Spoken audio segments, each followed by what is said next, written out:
할렐루야. 반갑습니다. 우리 서로를 향해서 이렇게 고백합시다. 소망 되신 그리스도를 붙잡읍시다.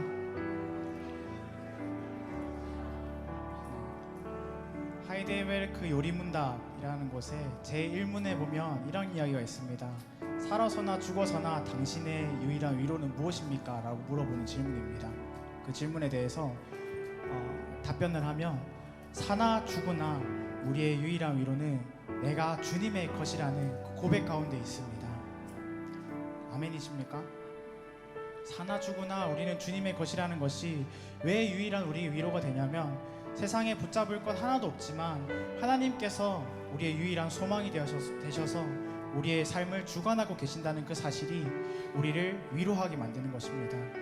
오늘은 그 소망 되신 그리스도를 붙잡으면서 주님의 부르심 앞에 우리 달려가면서 반응합시다. 아멘으로 응답하며 나아갑시다. 우리 함께 예수 안에 소망 있네 라는 찬양으로 주님 앞에 나아갈 텐데 가사를 묵상하시면서 소망 있는 예수 그리스도 그 한 분만을 붙잡겠다고 고백하면서 주님 앞에 나아가겠습니다.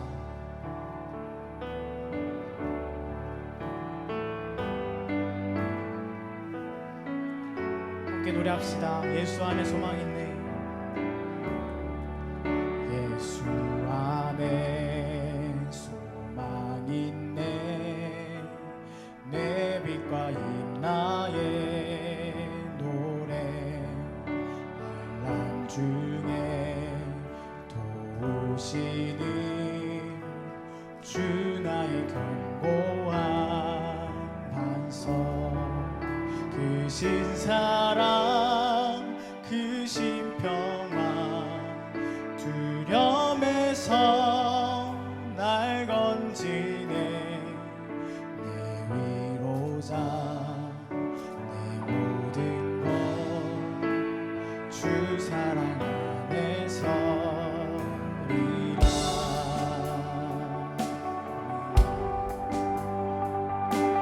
우리 2절로 함께 찬양합시다. 완전하신 하나님이 완전하신 하나님이 우리와 같이 되셨네.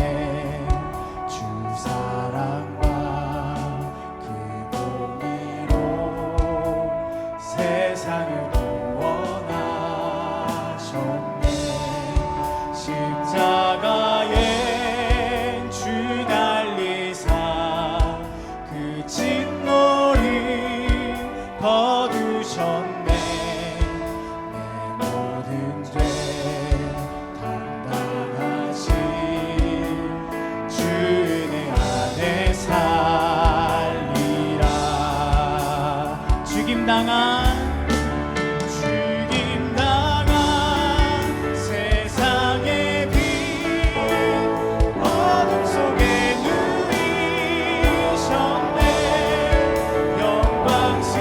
영광스러운 그의 날에 무덤에서 부활했네. 승리하신 우리 주님 원수를 물리쳤네. 나 주의 것 주 나의 것 주 보혈 안에서 승리하신 우리 주님 원수들이 물리쳤네. 나 주의 것 주 나의 것 주 보혈 안에서 승리하신 우리 주님 원수들이 물리쳤네. 나 주의 것 주 나의 것 주 보혈 안에 살리라. 주 예수의 능력으로 내 속엔 두려움 없네. 아멘. 나의 사는 모든 순간 주께서 것도 주 손에서 날 빼앗지 못하리라. 주 오실 날 기다리며 주 능력 안에서 어느 것도 주 손에서 날 빼앗지 못하리라. 주 오실 날 기다리며 주 능력 안에서 믿음으로 고백합시다. 어느 것도 주 손에서 날 빼앗지 못하라매. 주 오실 날 기다리며 주 능력 안에 한 번 더 고백합시다. 어느 것도 주 손에서 날 빼앗지 못하리라. 주 오실 날 기다리며 주 능력 안에 서리라. 아멘. 하나님,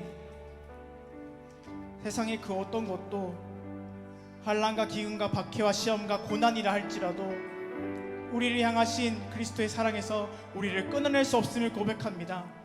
하나님, 그 어느 것도 주의 사랑에서 우리를 빼앗는 것은 없습니다.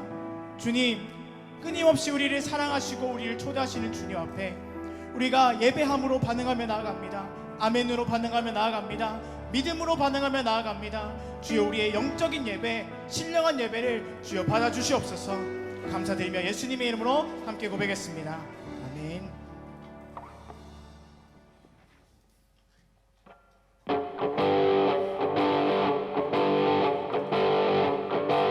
예수 십자가의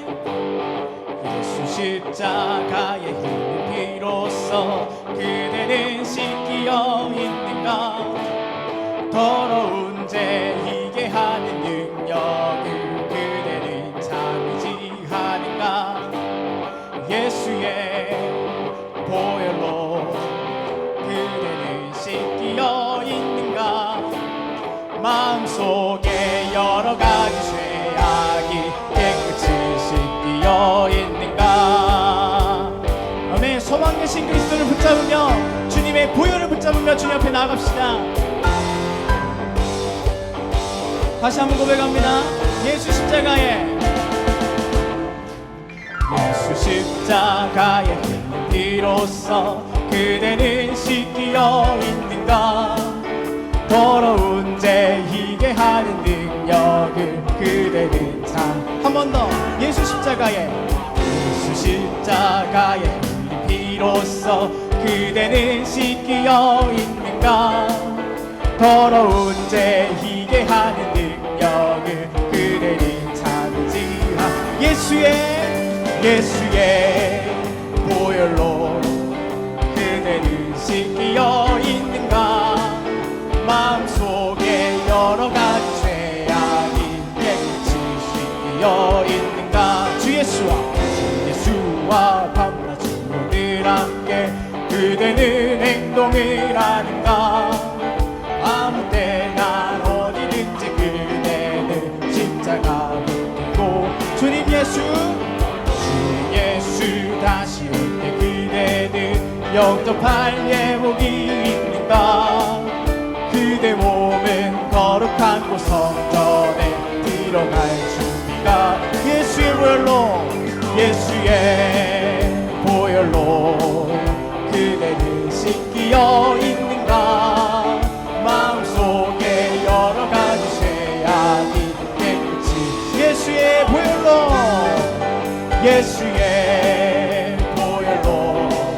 그대는 씻기어 있는가. 마음속에 여러 가지 죄악이 깨끗이. 모든 죄에 더러워진 예복을 주 주 앞에 지금 다 벗어서 샘물같이 솟아나는 보혈로 눈보다 거룩해 예수의 보혈로 예수의 보혈로 그대를 씻기어 있는가 마음속에 여러 가지 죄악이 깨끗이 씻 예수의 보혈로 예수의 보혈로 그대를 씻기어 있는가 마음속에 여러 가지 죄악이 한 번 더 찬양합시다. 예수의 보혈로 예수의 보혈로 그대를 씻기어 있는가 마음속에 여러 가지 죄악이 깨끗이 씻기어 있는가 나를 사랑하는 주님 나를 사랑하는 주님 나를 위해 죽으시고 부활 승천하시어서 나의 주가 되셨네 나를 사랑하는 주님 나의 목자 되시어서 나를 항상 인도하니 주만 따라가리라 주 오시면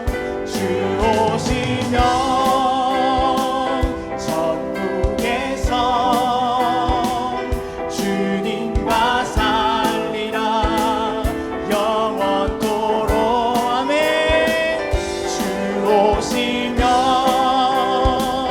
천국에서 주님과 살리라 영원토록 나를 사랑하는 주님 나를 위해 죽으시고 부활 승천하시어서 나의 주가 되셨네 나를 사랑하는 주님 나의 목자 되시어서 나를 항상 인도하니 오직 주만 따라가겠습니다 할렐루야 주 오시면 천국에서 주님과 살리라 영원토록 주 오시면 천국에서 주님과 살리라 우리 믿음으로 고백합시다 주 오시면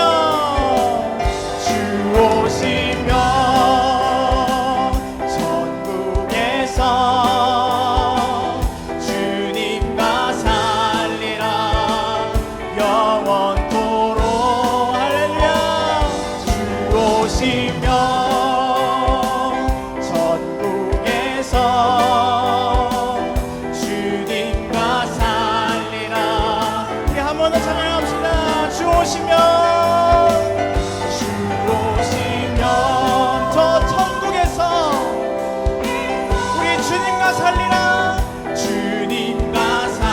언제까지요? 영원토록 주 오시면 천국에서 주님과 살리라 영원토록 주 하나님 독생자 예수 날 위하여 오시었네 내 모든 죄 다 사하시고 죽음에서 부활하신 나의 몸 찬양합시다 살아계신 주 나의 참된 소망 걱정 근심 전혀 없네 사랑의 주내 갈 길 인도하니 내 모든 삶의 기쁨 늘 주만 주 안에서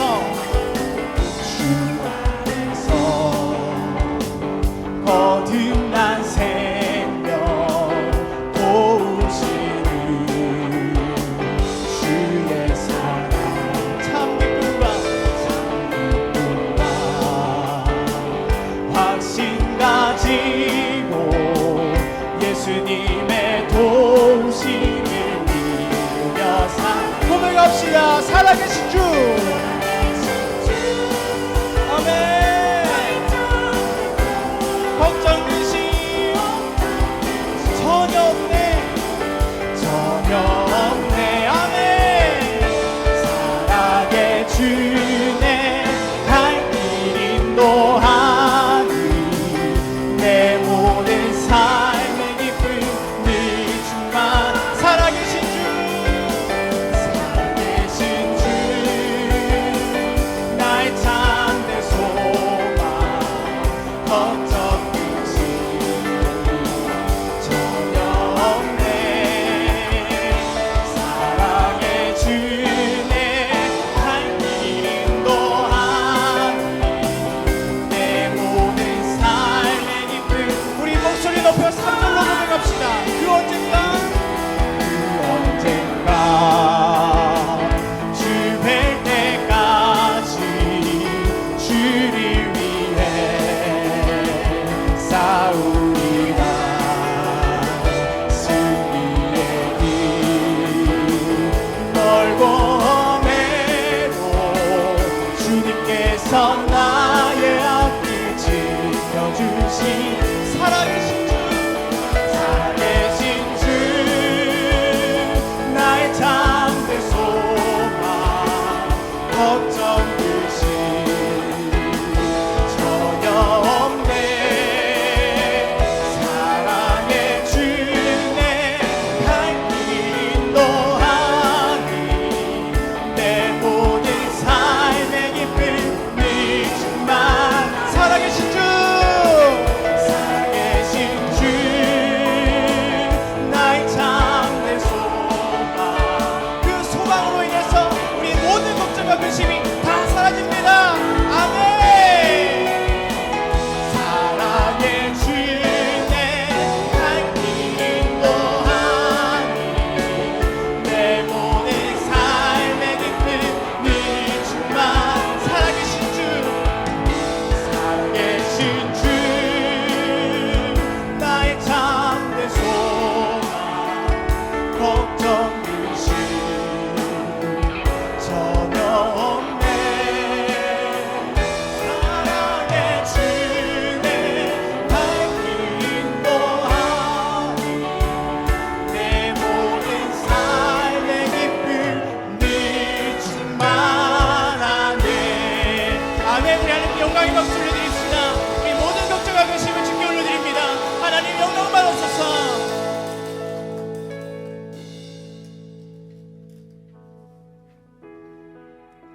우리의 유일한 위로가 되신 예수님께서 우리를 이 시간 부르고 계십니다.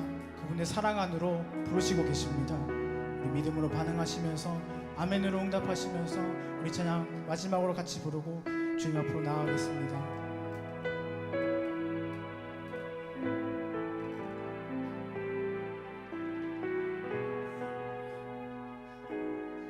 예수 나를 오라 하네. 예수 나를 오라 하네. 예수 나를 오라 하네. 어디든지 주를 따라 주와 같이 가려네. 겟세마네 동산까지 주와 함께 가려 하네. 주와 함께 가려 하네. 피땀 흘린 동산까지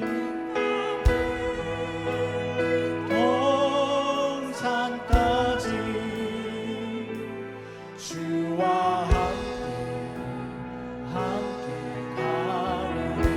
주의 인도하심 따라 주의 인도하심 따라 주의 인도하심 따라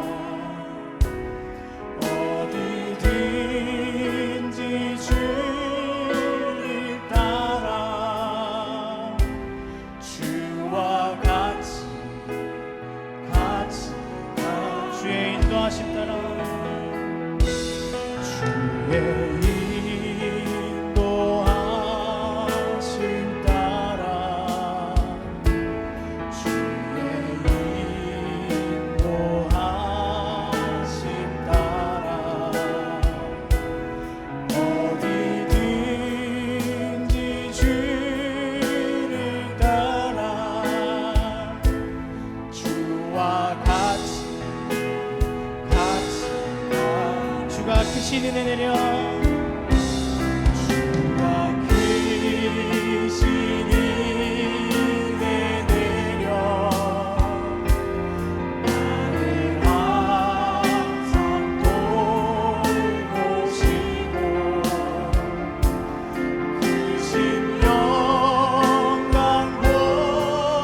보여주며 나와 하시네 주의 인도하심 따라 주의 인도하심 따라 주의 인도하심 따라 주의 인도하심 따라 그곳이 어디든지 주를 따라 어디든지 주를 따라 주와 같이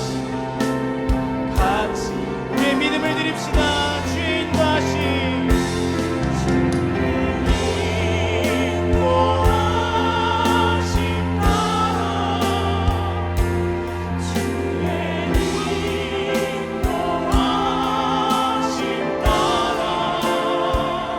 어디든지 주를 따라 주와 같이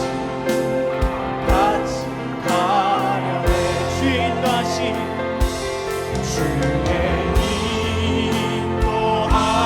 인도하심 따라 주의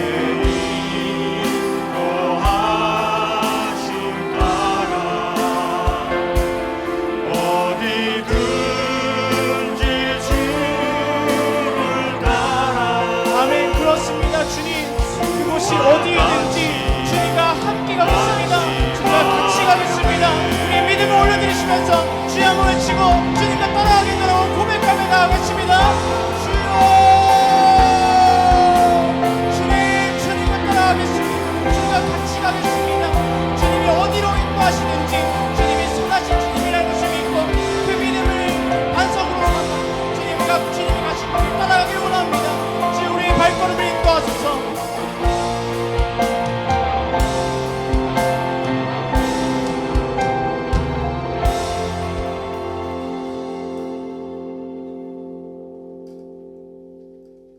내 평생의 선하심과 인자하심이 반드시 나를 따르리니 내가 여호와의 집에 영원히 살리로다. 아멘. 다 함께 일어나셔서 오 나의 자비로운 주여 찬양하시겠습니다.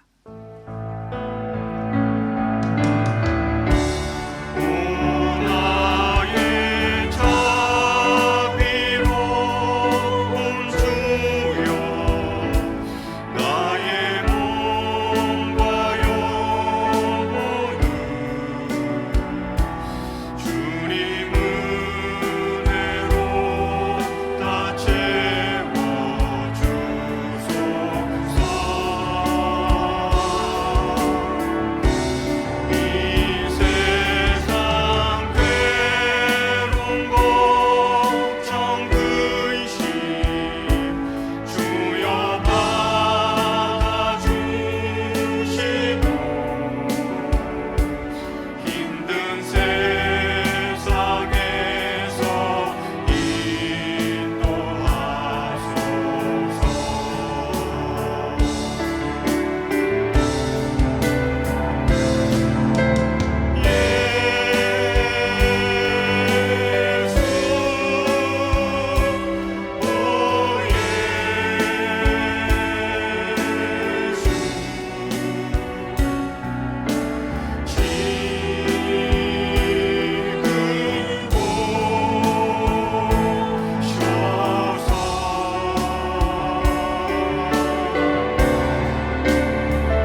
사랑이 많으신 하나님 아버지, 그 크신 사랑과 은혜를 감사합니다.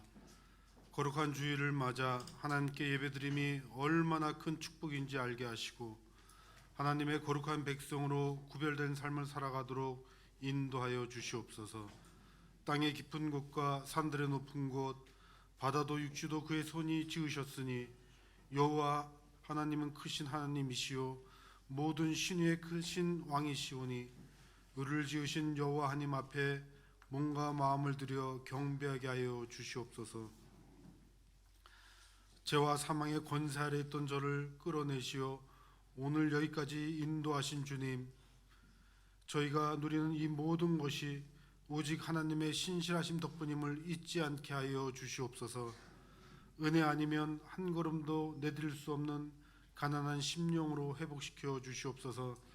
말씀 앞에 날마다 온몸과 마음을 굽혀 주님과 겸손히 동행하는 삶 살게 하여 주시옵소서. 하나님의 구별된 백성이라 분명히 깨달으면서도 한편으로 말씀을 외면하고 불평을 일삼은 제가 바로 목이 곧은 백성이었음을 고백합니다. 자비와 긍휼의 하나님, 우리들에게 회개의 영을 쏟아부어 주시옵소서. 우리가 지은 죄악의 실상을 밝히 깨달아 더 깊은 회개를 할 수 있게 하여 주시옵소서. 우리들의 죄를 합리화하기에 급급해 상하고 통해하는 심령을 버리는 자리까지 이르지 않도록 주여 도와주시옵소서. 아직도 죄의 현장에서 주저하며 발걸음을 돌리지 못하는 이들이 속히 깨닫고 돌이키도록 은혜 내려 주시옵소서. 이 광야 같은 코로나19 사태를 하나님의 권능의 손으로 구원하시며 가라지와 알곡을 분명하게 가려내시오니 감사합니다.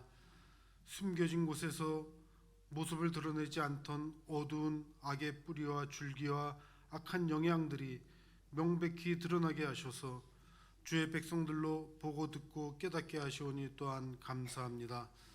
진노 중에도 긍휼과 자비를 내리신 하나님께서 코로나보다 더 강한 성령의 능력으로 이 땅을 고치시고 회복하시는 영적 출애굽의 구원 이야기가 훗날 우리 입술과 삶을 통해 다음 세대에 분명하게 전해지게 하여 주시옵소서.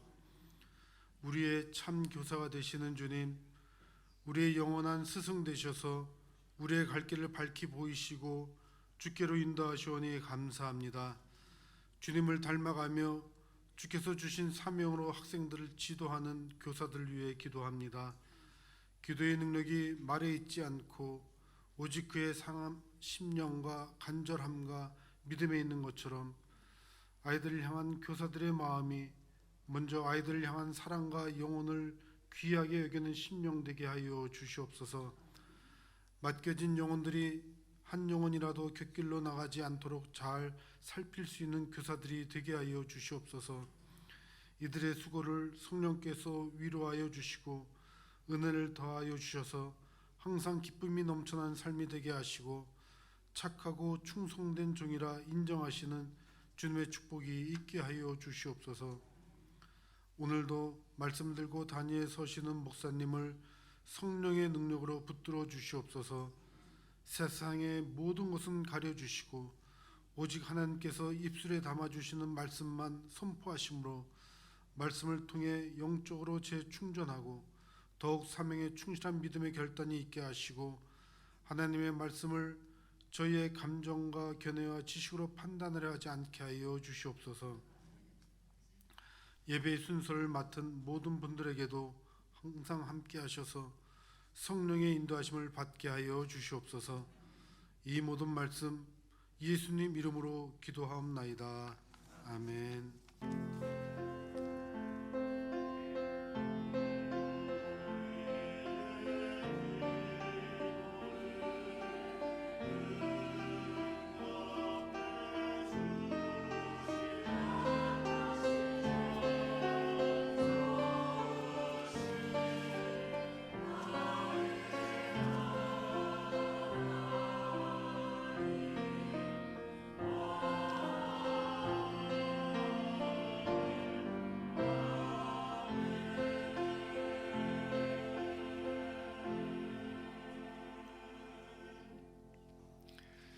교회 소식 전해드리겠습니다. 주보를 참고해 주시기 바랍니다.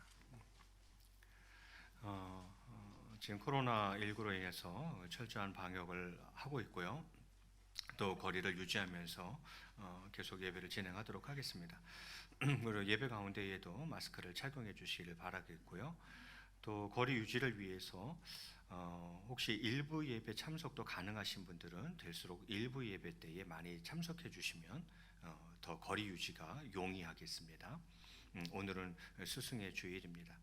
장로님의 기도처럼 부서에서 수고하고 있는 교육자들과 부장, 부감, 우리 교사 선생님들을 위해서 여러분 늘 많이 기도해 주시기를 바라겠습니다. 교회 악보집이 나왔습니다. 그래서 나는 찬양을 부를 때에 악보가 좀 있으면 훨씬 더 쉽겠다 하시는 분들은 그 악보집이 뒤에 비치되어 있으니까 그 악보집을 들어오실 때 갖고 들어오시면 되겠고요. 그거는 집에 가져가시면 안 되고요. 비치용이니까 본당에서만 사용하도록 그렇게 하겠습니다. 오늘 안수 집사의 모임이 있습니다. 오후 1시 10분 지하식당 믿음방에서 안수 집사회 있습니다. 이 시간 좀 소개하고 싶은 분이 있는데요. 정말 오랜만에 나오신 것 같아요. 우리 손창호 집사님의 부인 되시는 송주미 집사님이 진짜 오랜만에 나오신 것 같아요. 양영희 권사님의 또 큰 며느리자 우리 손창호 집사님의 부인 되시는 송주미 집사님, 어색하시겠지만 자리에서 한번 일어나 주시면 좋겠습니다. 저희 뒤에 계시네요. 우리 환영의 박수 한번 하겠습니다.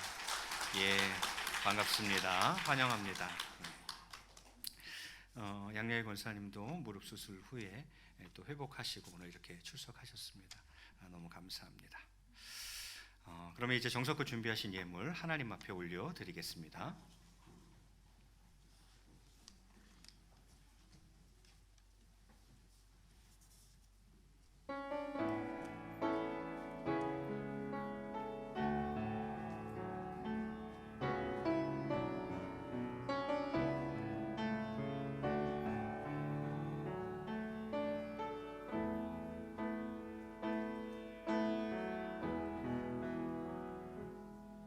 주여 나의 마음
사랑과 은혜가 풍성하신 하나님 아버지, 이 시간 귀한 예물을 하나님 앞에 올려드립니다.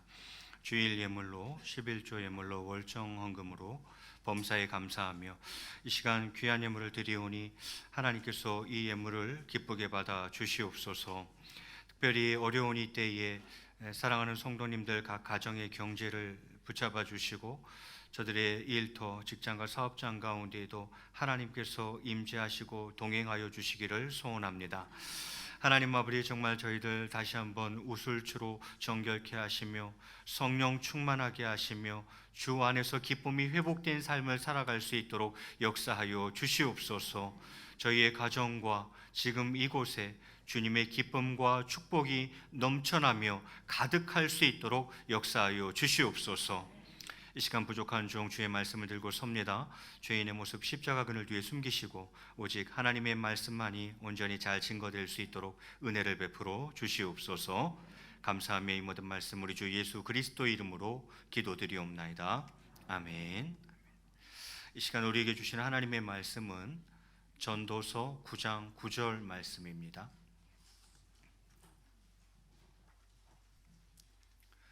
전도서 9장 9절 말씀. 한 절 말씀이니까 우리 찾으셨으면 같이 한 목소리로 봉독합니다. 시작. 내 헛된 평생의 모든 날 곧 하나님이 해 아래에서 내게 주신 모든 헛된 날에 내가 사랑하는 아내와 함께 즐겁게 살지어다. 그것이 내가 평생에 해 아래에서 수고하고 얻은 내 몫이니라. 아멘. 할렐루야. 예, 반갑습니다. 예. 지지난주 목요일날 제가 허리를 좀 다쳐가지고요. 갑자기 허리를 삐어가지고 한 걸음도 못 걸어가지고 응급실에 실려갔어요. 그래서 제가 지난주 주일날 못 왔습니다. 그래서 여러분 너무너무 죄송하고요. 심려를 끼쳐드려서 정말 너무 죄송합니다. 일주일 동안 치료 잘해서 많이 좋아졌고요. 뭐 거의 다 나았어요. 거의 다 나았습니다. 그래서 뭐 앞으로 이런 일이 없다고 장담은 못하지만 그래도 하여튼 건강 관리 잘할 수 있도록 애쓰겠습니다. 한번 다치고 나니까 앉고 일어설 수 있음이 주님의 은혜임을 깨달았습니다. 앉을 수 있다는 것, 일어설 수 있다는 것이 그것조차도 주님의 은혜구나 하는 것을 제가 아주 뼈저리게 느꼈습니다. 하여튼 과하게 운동하지 않고 좀 자제하도록 애써보도록 하겠습니다. 자, 5월 가정의 달을 맞아서 오늘은 행복한 가정이라는 제목으로 함께 말씀의 은혜를 나누고자 합니다. 제목이 뭐라고요? 행복한 가정이 되기 위해서는 세 가지를 잘해야 됩니다. 결론부터 말씀드리면 이 세 가지는 뭐를 잘해야 되냐면 첫 번째는 자녀 교육을 잘해야 됩니다. 그래야 행복한 가정이 될 수 있습니다. 두 번째는 부부 관계가 좋아야 합니다. 그래야 행복한 가정이 될 수 있습니다. 마지막은 효도해야 합니다. 그래야 그 가정이 행복한 가정이 될 수 있습니다. 자녀 교육, 부부 관계, 효도를 기억하시면 좋겠습니다.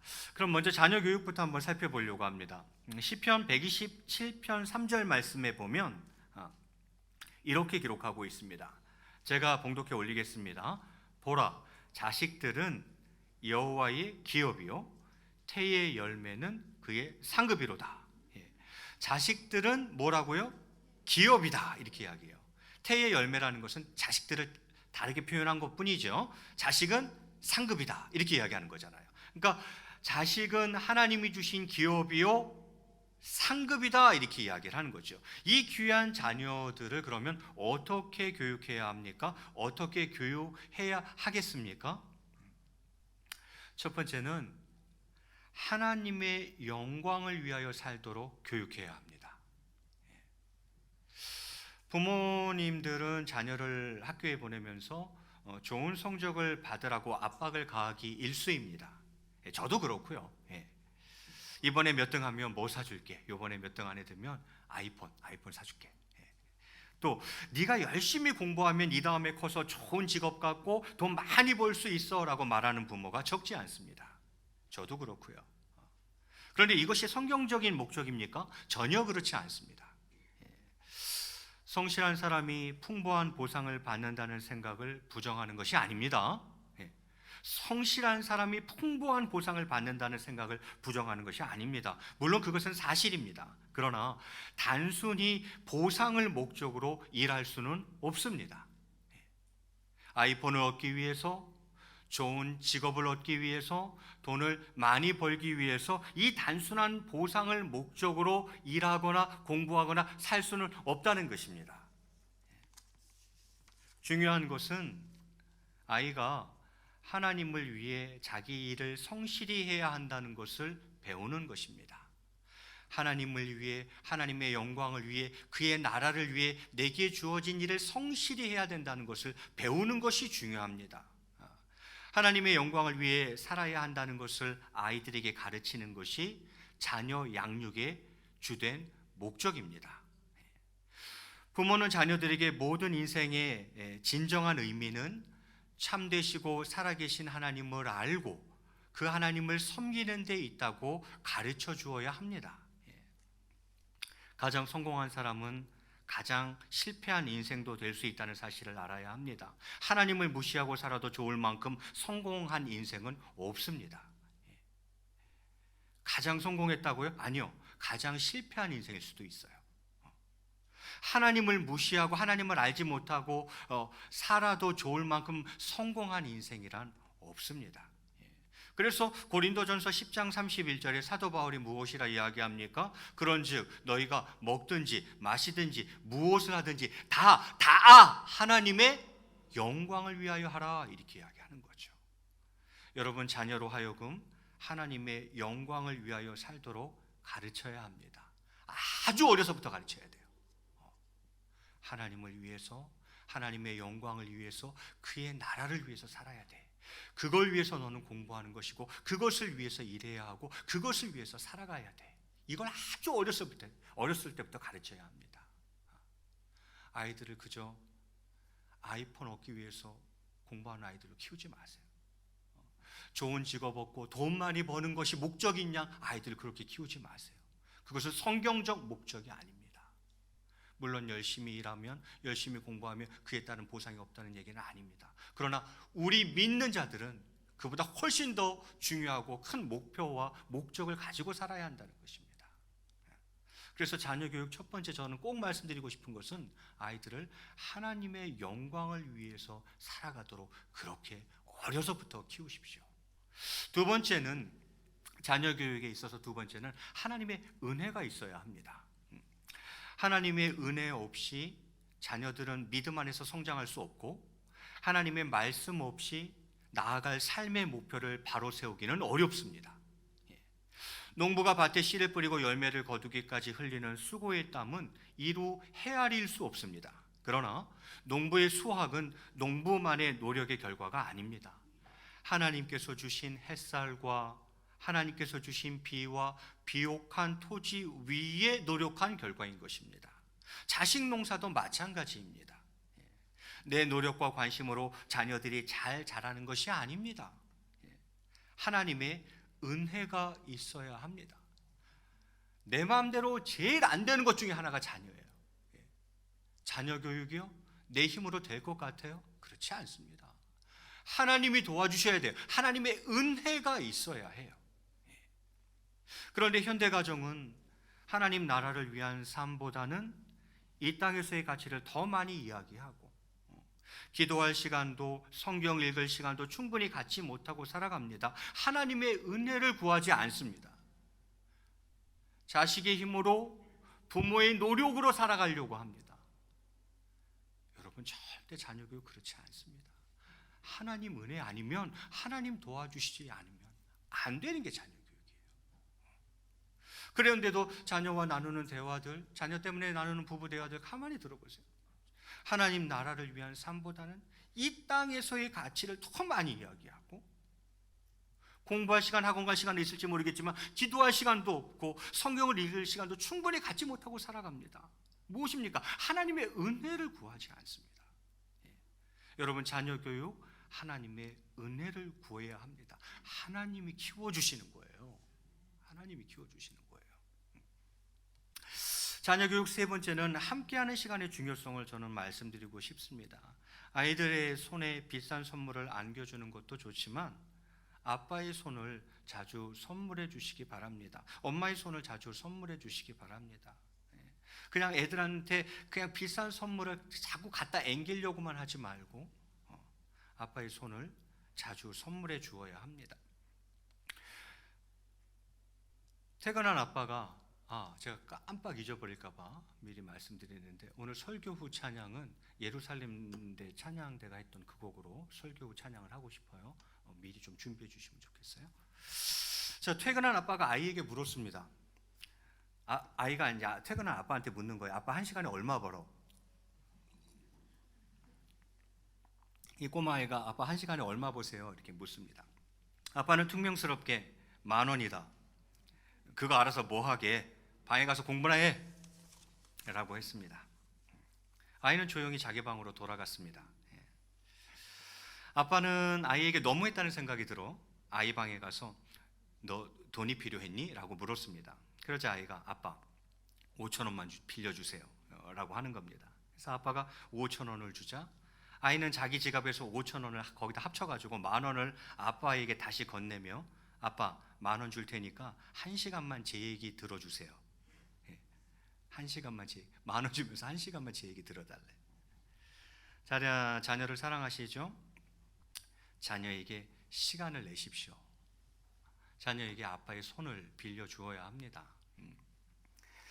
아이의 이야기를 들어주는 것은 그 아이를 존중한다는 가장 구체적인 표현입니다. 아이의 이야기를 들어준다는 것은 그 아이를 존중한다는 가장 구체적인 표현인 거죠. 그렇지 않을 경우 거절감이 쌓여 열등감으로 아이가 자랄 수 있습니다. 얘기하는데 부모가 듣질 않아.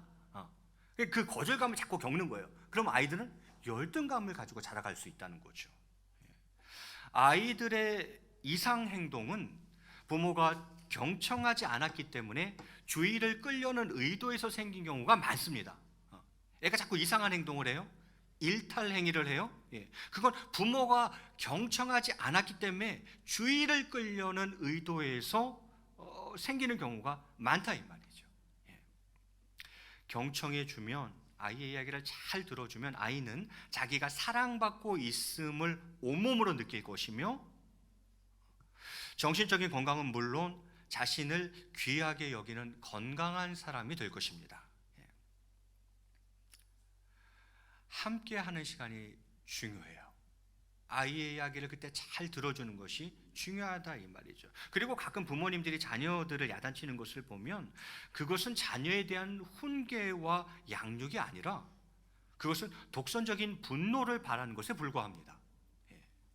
그래서 에베소서 6장 4절에서 무엇이라 이야기합니까? 또 아비들아 너희 자녀를 노엽게 하지 말고 오직 주의 교훈과 훈계로 양육하라. 옆에서 가만히 보고 있으면 저건 훈계도 아니요 양육도 아니에요. 그건 그저 자기 감정을 못 이겨서 내뱉는 독선적 분노에 불과하다는 거죠. 그러면 안 된다는 거예요. 어쨌든 여러분 자녀들과 시간을 함께하는 것이 생각보다 중요합니다. 저는 행복한 가정이 되려면 3가지를 잘해야 된다 그랬어요. 그중에 첫 번째 자녀 교육부터 시작하고 있습니다. 그 자녀 교육에 있어서 3가지가 중요한데 첫 번째 아이들을 무엇을 위해서 키우라고요? 하나님의 영광을 위해서 살아가는 아이들로 처음부터 키우십시오. 두 번째는요, 자녀 교육에 있어서 뭐가 반드시 필요하다고요? 하나님의 은혜가 반드시 필요해요. 마지막은요, 생각보다 아이들과 함께하는 시간이 중요하다는 거예요. 그때 물론 경청을 잘 하셔야겠고요. 자, 이제 두 번째 부부관계로 들어가겠습니다. 오늘 본문 말씀이죠. 전도서 9장 9절. 우리 한 번만 더 같이 읽을까요? 우리 화면 보면서 천천히 뜻을 잘 생각하시면서 한번 같이 읽겠습니다. 시작. 내 헛된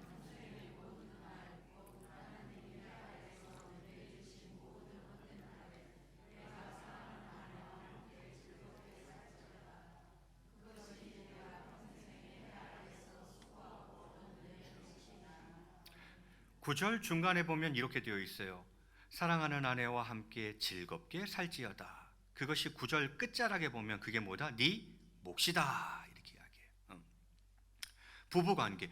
여러분 부부의 사랑에 대한 정의부터 시작해야 할 것 같습니다. 부부 사랑.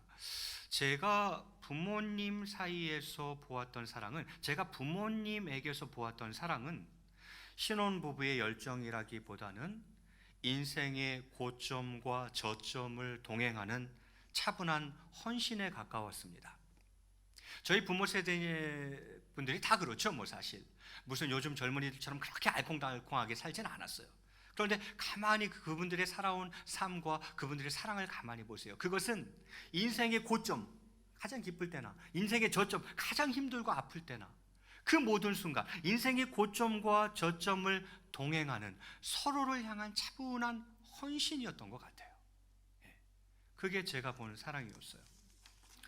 젊은이들에게 사랑이란 데이트, 연애, 분위기 있는 레스토랑, 촛불 켜진 레스토랑, 저녁 노을 무렵의 해변 산책, 또 매번 하는 깜짝 이벤트 같은 것일지 모르겠습니다.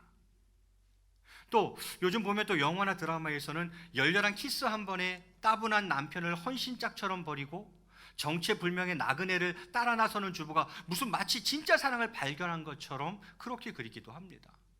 메디슨 카운티의 다리, 뭐 그런 것 보세요. 남편을 헌신장처럼 버리고 그 정체불명의 나그네를 막 따라 나서는데 그게 마치 진정한 사랑이 있냐, 무슨 사랑을 찾았냐, 그렇게 영화나 드라마가 묘사하고 있어요. 사랑이 무엇입니까? 그것은 평생에 걸친 충성, 끝나지 않는 사랑, 그것이 진정한 사랑 아니겠습니까? 부부의 사랑은 그런 것입니다. 서로를 향한 차분한 헌신, 그리고 끝까지 변치 않는 충성, 그것이 진정한 사랑일 것이죠. 이렇게 귀한 부부사랑 가운데에 이 부부 사이에 필요한 것은 무엇이냐면 공감입니다. 부부 사이에는 반드시 공감이 필요합니다. 여러분, 공감이 뭐예요? 그랬어서 그랬구나. 내가 그걸 몰랐네. 미안해. 그동안 정말 수고했어. 맞아. 당신 말 맞아. 이게 공감이잖아요. 이렇게 공감해주면 그동안 쌓였던 모든 게 그냥 한순간에 녹아버리는 거예요. 그랬었구나. 내가 진짜 몰랐네. 미안해. 정말 수고해. 이 한마디면 되는 거예요. 그냥. 이런 공감이 부부 사이에 굉장히 중요하다 이 말이죠. 말로만 해가지고는 안 돼. 훈련을 해야 돼요. 한번 따라 하시겠습니다. 옆에 분이 남편이나 아내는 아니겠지만 연습하는 거예요. 그냥 연습. 한번 저를 따라 하시겠습니다. 그랬구나. 잘하시네. 그랬었구나. 그거면 끝이에요. 그냥 그거면 끝이에요. 그렇게 공감만 해주면 그냥 끝인 거예요. 저는 지금 부부 관계를 말씀드립니다. 첫 번째는 부부 사랑에 대한 정의를 좀 새롭게 하고 싶어요. 그냥 이 세상에 유행 타는 사랑으로 정의하고 싶지 않고, 그것은 서로를 향한 인생의 고점과 저점을 함께 동행하는 차분한 헌신, 그리고 끝나지 않는 사랑, 충성이라고 저는 그렇게 정의해 보고 싶고요. 그리고 이 부부 관계가 좋으려면 반드시 뭐가 있어야 된다고요? 공감이 있어야 돼요. 공감. 살면 살수록 느끼는 대목이에요. 공감이 있어야 돼요. 마지막 한 가지가 있다면 상대를 바꾸려 하지 말라는 거예요. 결코 다듬을 수 없는 거친 모설이나 결코 근절할 수 없는 잘못에 대해서는 가능한 한 최선의 시각을 개발하고, 배우자에 대한 최선의 시각을 개발하고, 마음속으로 현실을 있는 그대로 용납하도록 노력해야 합니다. 아니, 예수님도 못 바꾸시는 판에 내가 배우자를 어떻게 바꿔요? 그거 바뀌어요? 안 바뀌어요. 안 바뀌어요. 예수님도 못 바꾸는데 그걸 내가 자꾸 바꾸려고 하는 거죠. 내 배우자를 내 스타일대로 자꾸 바꾸려고 하는 거죠.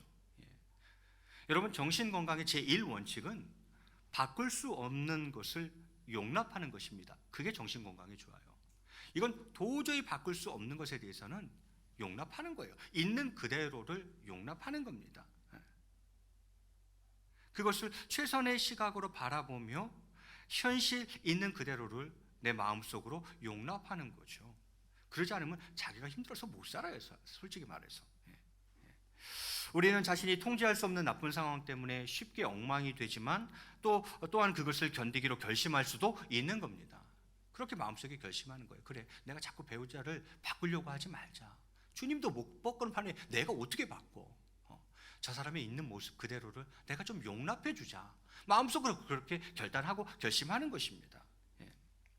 우리는 나의 배우자가 나의 모든 필요와 포부를 채워줄 수 없다는 사실을 받아들여야 합니다. 예.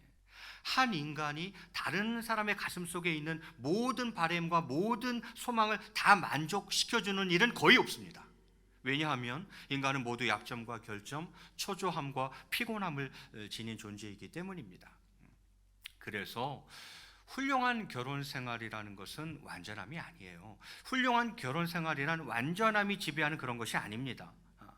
그것은 서로 건강한 시각으로 미해결된, 아직 해결되지는 않았죠. 그 수많은 문제들이 있어요. 그런데 그것을 서로 건강한 시각으로 그 미해결된 수많은 문제들을 바라볼 수 있는 그 인간관계, 그 관계가 바로 훌륭한 부부요 행복한 결혼 생활의 비결이라는 거죠.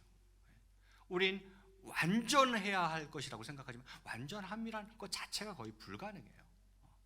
여전히 부족하고 연약하고 여전히 수많은 문제와 해결되지 못한 부분들이 있지만 그것을 좀 더 건강한 건전한 시각으로 서로 바라보고 또 그것을 함께 고민하는 이 관계 자체, 이 인간관계 자체가 저는 훌륭한 결혼 생활이라 이렇게 생각을 합니다. 그래서 부부관계에 대해서는 크게 세 가지 꼭 말씀드리고 싶어요. 사랑에 대한 정의, 그것은 헌신과 충성이라 그랬고요. 두 번째는 부부 사이에 꼭 필요한 것은 공감이다. 이걸 꼭 말씀드리고 싶고, 마지막 한 가지가 있다면 너무 배우자를 내가 바꾸려고 하지는 마라. 그대로를 용납해 주는 것이 필요하다. 그런 얘기 드리고 싶습니다. 이제 마지막으로 부자 관계 한번 살펴보려고 합니다. 부자 관계를 이야기하면서 좀 더 큰 개념으로는 어른 공경을 이야기하지 않을 수 없겠어요. 오늘 그 최은주 장로님 구순 잔치를 할 겁니다. 장로님께서 이제 올해 구순이시거든요. 구순을 맞이하셔서 우리 성도님들을 꼭 식사 대접을 한번 하고 싶어 하셨어요. 그래서 오늘 점심에 우리 장로님께서 성도님들 식사 대접을 하실 거예요. 그래서 한 분도 빠짐없이 꼭 식사하고 가시기를 바랍니다. 그리고 당회에서도 결정했지만 이제 올해부터 우리 교회 어르신들 구순 맞으시는 분들은 교회에서 잔치를 해드리기로 했어요. 그래서 하반기에 올해 이제 하반기에 코로나 완전히 잠잠해지면 하반기에 올해 구순을 맞으신 분들 다 모두어서 올해 구순 맞으신 분들 다 함께 구순 잔치 하려고 그래요. 그래서 교회에서 다 준비해서 해드릴 거예요. 그리고 솔직히 경비 얼마 들지도 않아요. 그래서 올해 구순이신 분들이 생각보다 많으세요. 그래서 그분들 코로나 완전 잠잠해지면 하반기에 교회에서 구순 잔치 해드릴 겁니다. 그러니 이제는 앞으로 교회에서 구순 잔치까지 해주니 몇 세까지는 버티셔야겠어요. 무조건 버티는 겁니다. 그 전에 돌아가시기 없습니다. 무조건 아무리 빨리 가셔도 구순 잔치는 하고 가셔야 된다. 그 얘기 이제 꼭 드리고 싶습니다. 그리고 꼭 알려주세요. 왜냐하면 이게 제가 대충 구순이신 분들 거의 다 알거든요. 근데 이게 실제 생신과 호적 생신이 좀 다른 경우들이 있어서 제가 잘못하면 놓칠 수 있어요. 그러니까 본인께서 목사님 저 올해 구순이에요 이렇게 하시든지 좀 뻘쭘하시면 주위 분들을 시켜서라도 본인이 올해 구순이라는 걸 저한테 꼭 알려주셔야 됩니다. 나중에 왜 나는 빼먹었어요? 제 책임 아닙니다. 본인이 얘기 안 하신 거예요. 그래서 저한테 미리 꼭 알려주시기 바랍니다. 그래서 부자 관계를 이야기하면서 첫 번째는 어른을 공경해야 된다 그 얘기하고 싶고요. 그리고는 효도에 관한 얘기를 아니할 수 없습니다.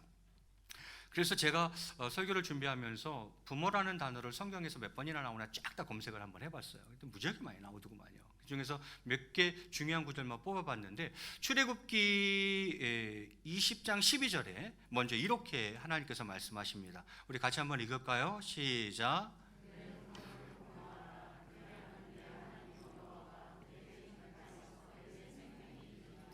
자, 내 부모를 뭐하라? 그리하면 내 하나님 여호와 누가요? 내 하나님 여호와께서 네게 준 땅에서 네 생명이 뭐하리라? 길리라. 이렇게 장수의 복을 약속해주고 있죠. 공경해라. 장수의 복을 약속하마 이거죠. 신명기 5장 16절에도 이렇게 이야기합니다. 제가 봉독해 올리겠습니다. 너는 네 하나님 여호와께서 명하신 대로 내 부모를 공경하라. 그리하면 내 하나님 여호와가 네게 준 땅에서 네 생명이 길고 복을 누리리라. 또 이렇게 약속하고 있어요. 장수의 복과 축복을 약속하고 있죠. 그러니 공경해라 라는 거죠. 그리고는 신명기 27장 16절에서 그럼 안 하면 어떻게 되는데, 부모님 공경을 안 하면 어떻게 되는데요? 27장 16절에 그의 부모를 경홀히 여기는 자는, 경홀히 여긴다는 것은 가볍게 여기고 막대하는 걸 말하는 거예요. 감히 부모를 가볍게 여기고 막대하는 자는 이런 말이죠. 자, 그의 부모를 경홀히 여기는 자는 무엇을 받을 것이라? 저주를 받을 것이라 할 것이요 모든 백성은 뭐 할지라? 아멘 할지라. 아멘 하나 안 하나 봐야지. 부모를 경홀히 여기는 자는 저주를 받을 것입니다. 아멘 크게 하셔야 돼요. 여기 되어 있잖아요. 모든 백성은 아멘 할지니라 되어 있잖아요.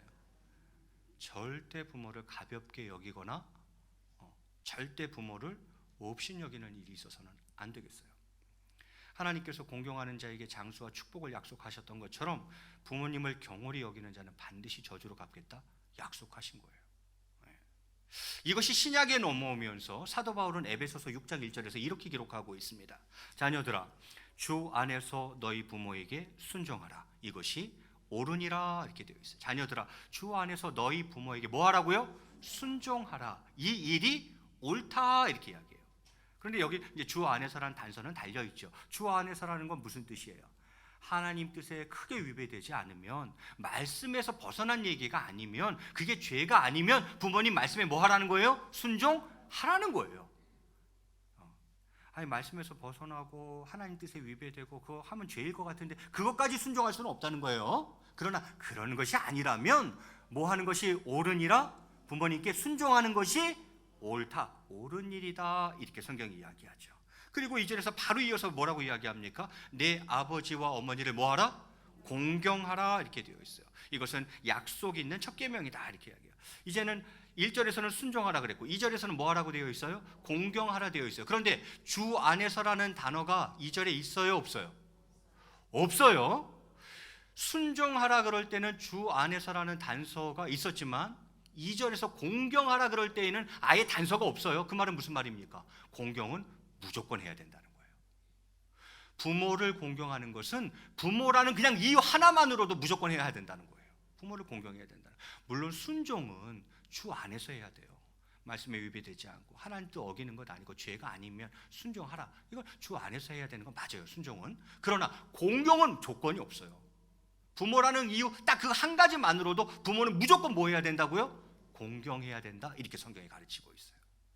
그리고 덧붙이기를 이것은 약속이 있는 첫 계명이다. 무슨 약속이 딸려 있는가? 이렇게 주 안에서 순종하고 부모님께 무조건 공경하면 무슨 약속이 딸려 있는가? 어떤 축복이 딸려 있느냐 이 말이죠. 그래서 3절에 보니까 이로써 네가 잘되고 땅에서 장수하리라 이렇게 이야기를 합니다.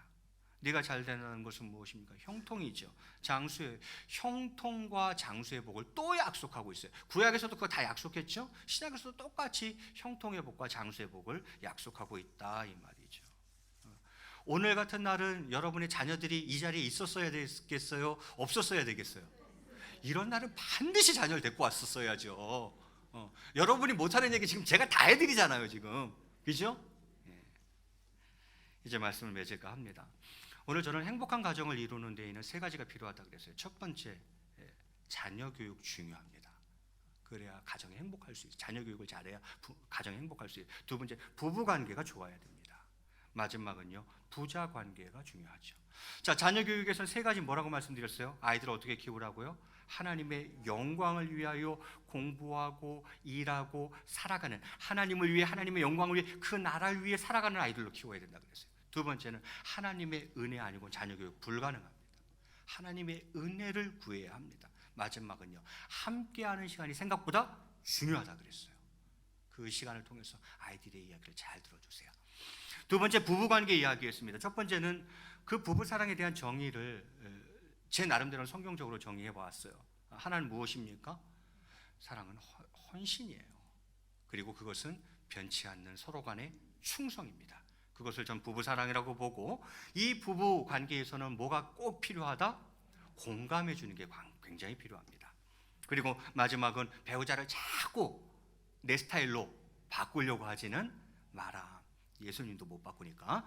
자, 그럼 부자 관계에서 또 세 가지 말씀드렸죠. 큰 범위로 거시적 안목에서 봤을 때에는 어른 공경 꼭 해야 된다. 그 얘기 먼저 시작했고요. 두 번째는요, 부모님께 순종, 부모님을 공경. 순종은 부모님께 주 안에서 순종하고, 공경은 무조건 공경하라 그랬어요. 마지막은요, 그렇게 효도해라. 그러면 무슨 복이 있는데요? 두 가지. 형통의 복과 장수의 복이 내게 있을 것이다. 누가 약속한 거예요? 김 목사가 약속한 거예요? 아니요, 하나님이 성경을 통해서 약속하신 거예요. 자녀 되신 분들은 한번 마음속에 새기십시오. 여러분 잘 되기를 원하십니까? 또 장수하기를 원하십니까? 반드시 효도하시기 바랍니다. 그럼 그 복을 누리게 되실 줄로 믿습니다. 오늘 말씀을 여러분 잘 곱씹고 실천해 나간다면 한여름밤의 풀벌레 소리보다 더 정겨운, 내가 사랑하는 사람들의 마음에서 들려오는 아름다운 소리를 들을 수 있을 겁니다. 아무쪼록 행복한 가정 만들어가는 동원의 권속들, 또 우리 모든 성도님들 다 되시기를 주님의 이름으로 간절히 축원을 드리겠습니다. 예. 우리 앞뒤 좌우로 한번 이렇게 한 번 더 인사하시겠습니다. 아, 그랬구나. 아, 그랬었구나. 예, 우리 같이 찬양할 때에, 우리 아까 예루살렘 찬양대 찬양한 거 제목이 뭐예요? 주님의 사랑이 예. 혹시 악보도 있을까요? 우리 같이 찬양하고 그리고 말씀 듣고 기도하는 시간 갖도록 하겠습니다. 여러분의 가정에 또 이곳에 주님의 사랑과 은총이 가득하기를 기도하고 축복합니다.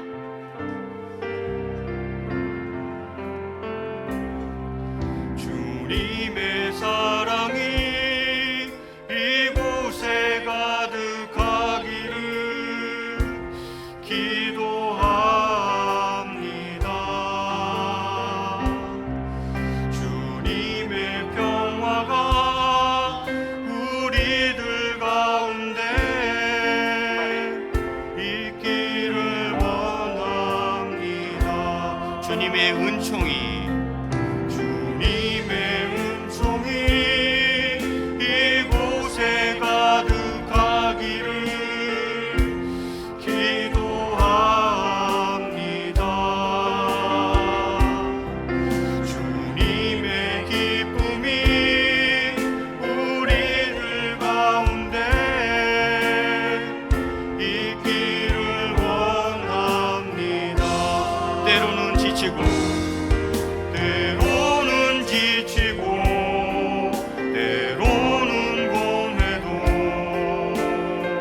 주만을 바라보면서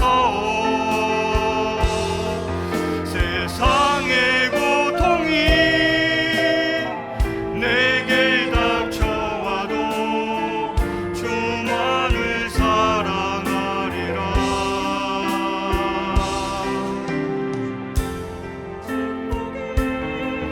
이곳에 넘쳐나기를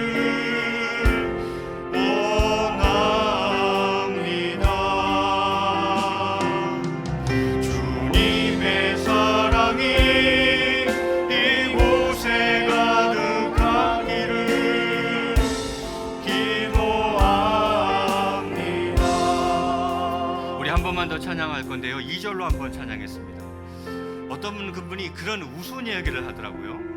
주님의 은총이 당신과 꼭 함께 하시기를 바랍니다 그랬더니만 이분이 이제 안 믿는 분이었나 봐요. 그러니까 아니 이왕 줄 거면 은총 말고 금총으로 주지 그러셨대요. 그래서 여러분 이 시간에 한번 금총으로 한번 해보겠습니다. 주님의 금총이 이곳에 가득하기를 우리 한 번 더 찬양하고 기도하겠습니다. 2절입니다. 주님의 금총이 이곳에 가득하기를 기도합니다. 주님의 기쁨이 우리들 가운데 있기를 원합니다. 때로는 지치고 때로는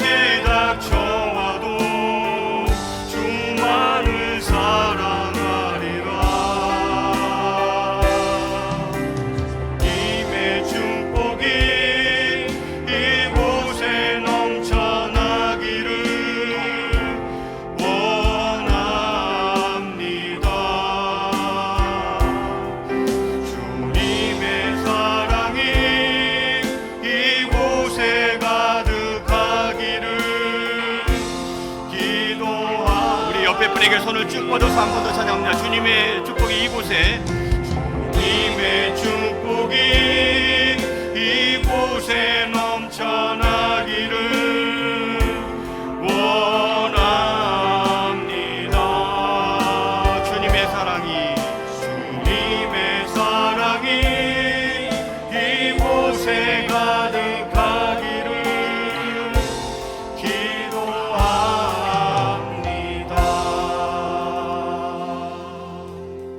우리 같이 한번 이 시간 기도할 때에 광야 같은 세상, 외롭고 힘든 이 세상에 서로 의지하고 살아가라고 우리를 가족으로 피부치로 묶어주신 것입니다.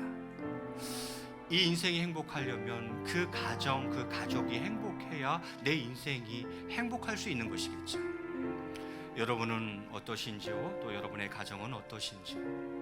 오늘 말씀 크게 3가지, 작게 총 9가지나 말씀드렸어요. 그걸 전 다 기억하실 수 있을 거라 생각하지 않습니다. 그러나 혹시 오늘 말씀 가운데 가장 내 마음을 때리는 것이 있었다면 그걸 꽉 붙잡으십시오. 그리고 단 한 가지지만 그것만이라도 꼭 실천하십시오.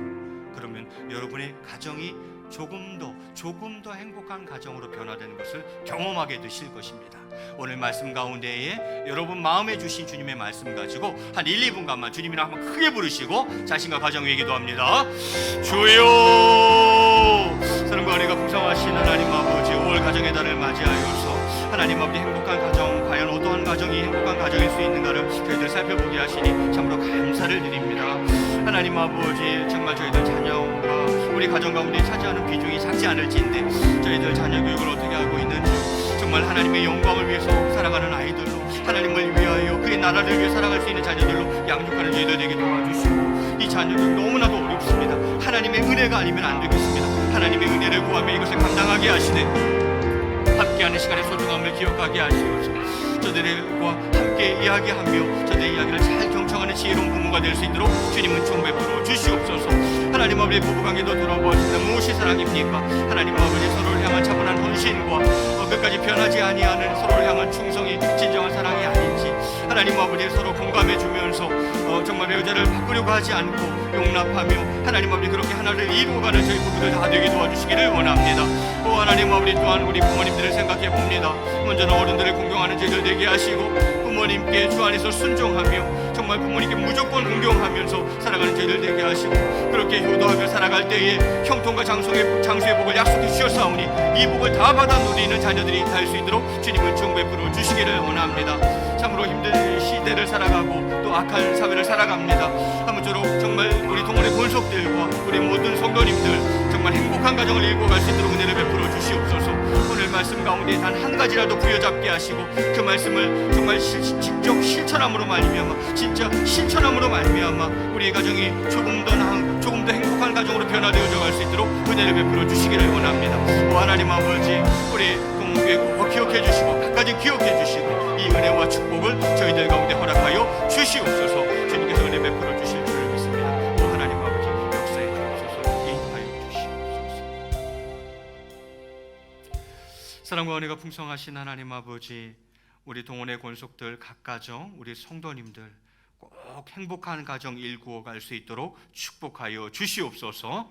오늘 말씀 가운데 단 한 가지라도 나의 삶의 자리에서 내 가정 속에서 실천하여서 더욱더 조금씩 더욱더 행복해지는 가정들 꼭 일구어 갈 수 있도록 두 손 들어 축복하여 주시옵소서. 감사하며 이 모든 말씀 우리 주 예수 그리스도의 이름 받들어 간절히 기도드리옵나이다.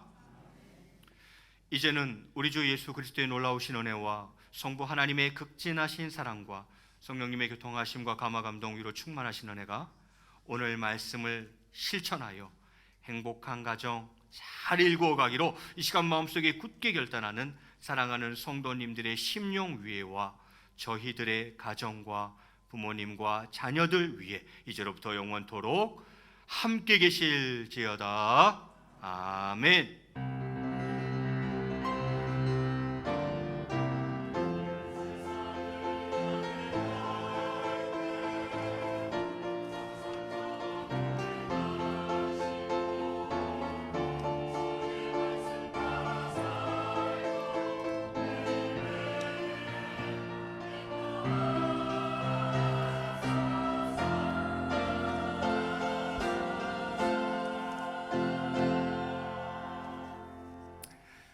글쎄요, 코로나로 인해서 제가 지난주 주일 통계 좀 보니까 코로나로 인해서 지금 성도님들이 글쎄요 한 70% 정도 출석하시는 것 같아요. 그래서 여러분 꼭 잊지 마시고 온 성도님들이 다 나와서 예배 드릴 수 있도록 코로나19의 완전한 진정을 위해서 꼭 기도해 주시길 바라겠습니다. 우리 다 함께 일어나셔서 예수의 이름으로 같이 찬양하시겠습니다.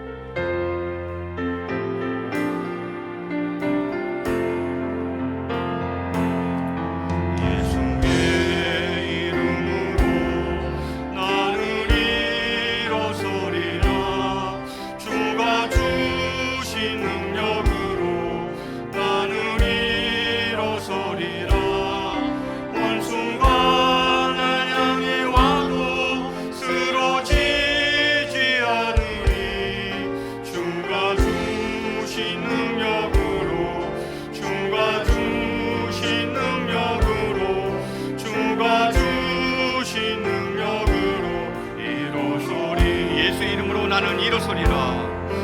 예수의 이름으로 나는 일어서리라. 주가 주신 능력으로 나는 일어서리라. 원수가 날 향해 와도 쓰러지지 않으리. 주가 주신 능력으로 주신 능력